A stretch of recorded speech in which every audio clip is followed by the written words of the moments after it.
علی بھائی، ایک عورت اپنے خاوند کے گھر سے ناراض ہو کر اپنے باپ کے گھر چلی آتی ہے، اس کے 6 مہینے بعد خلا کا دعویٰ کر دیتی ہے، اس کے 1 سال کے بعد اس کو عدالت سے خلا مل جاتا ہے، کیا اس عورت کی عدت پوری کرنی ہوگی؟ جی، عدت پوری کرنی ہوگی۔ اسلام ظاہر کے اوپر فتویٰ لگاتا ہے،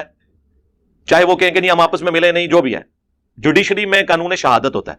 اور اسلام چونکہ ظاہر کے اوپر چلتا ہے، فتویٰ ظاہر کے اوپر لگتا ہے، جس دن اس کو نوٹس ملے گا خلا کا، اس کے بعد اس کی عدت شروع ہوگی۔ بل اس میں آسانی یہ ہے کہ چونکہ اس نے خلا لیا ہے، طلاق نہیں لی ہے، لہٰذا اس کی عدت صرف 1 مہینہ ہوگی اگر یہ پریگنٹ نہ ہو۔ ظاہر پریگنٹ تو نہیں ہوگی، تو ابو داؤد ترمذی میں موجود ہے کہ جو خلا والی عورت ہے اس کی عدت 1 مہینہ ہے۔ طلاق یافتہ کی عدت جو ہے وہ تو 3 طہر ہے، 3 دفعہ وہ پاک ہو، لیکن جو خلا والی عورت ہے اس کی عدت 1 مہینہ ہے اگر وہ پریگنٹ نہیں، اور یہ 1 مہینہ پیچھے سے سٹارٹ نہیں ہوگا، جس دن کاغذ اس کے ہاتھ آئیں گے نا اس کے بعد ہوگا۔ تو میرے بھائی، جب جس عورت نے 1 سال ویٹ کر لیا، 1 مہینہ ان کرنے کا مسئلہ ہے، ٹھیک ہے نا؟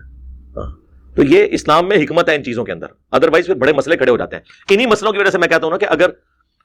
میاں بیوی کا آپس میں نکاح بھی ہوا ہے اور رخصتی نہیں ہوئی بھی ہے تو ایسے مرد و عورت کو علیحدگی میں کسی جگہ پہ نہیں ملنا چاہیے۔ کل کو شادی ان کی ہوتی 6 مہینے بعد، اور کہیں وہ نفس سے مغلوب ہو کے اپنے زوم میں اسے حلال کام سمجھتے ہوئے کر لیتے ہیں، عورت پریگنٹ ہو جاتی ہے، بعد میں ناراضگی ہو جاتی ہے، تو وہ تو مرد سب سے پہلا بلیم اس کے اوپر یہ لگائے گا، جی ہماری تو ابھی رخصتی ہوئی نہیں تھی، تو یہ عورت تو بد کردار ہے، اور یہ پریکٹیکلی واقعات ہوتے ہیں۔ اس وجہ سے اسلام اس چیز کی اجازت نہیں دیتا۔ صحابہ کرام میں آپ دیکھ لیں کئی سال نکاح رہتا تھا لیکن ملتے تو نہیں تھے آپس میں۔ خود سیدہ عائشہ کا جو نکاح ہے نبی علیہ السلام کے ساتھ، اس کے 3 سال کے بعد، صحیح بخاری مسلم میں آتا ہے، آپ کی شادی ہوئی ہے 3 سال کے بعد، 3 سال نکاح رہا ہے۔ تو اس طرح نہیں ہوتا کہ آپ نکاح ہو گیا تو آپ وہ جناب آپ ملنا شروع کر دیں گے، نہیں، جب تک وہ اپنی کسٹڈی میں اپنی بیوی کو نہیں لیتا اس وقت تک پریکٹیکلی اس کے ساتھ کوئی ایسا تعلق قائم نہ کرے۔ میں اشارتاً گفتگو کر رہا ہوں تو آپ کو پتہ چل جائے گا۔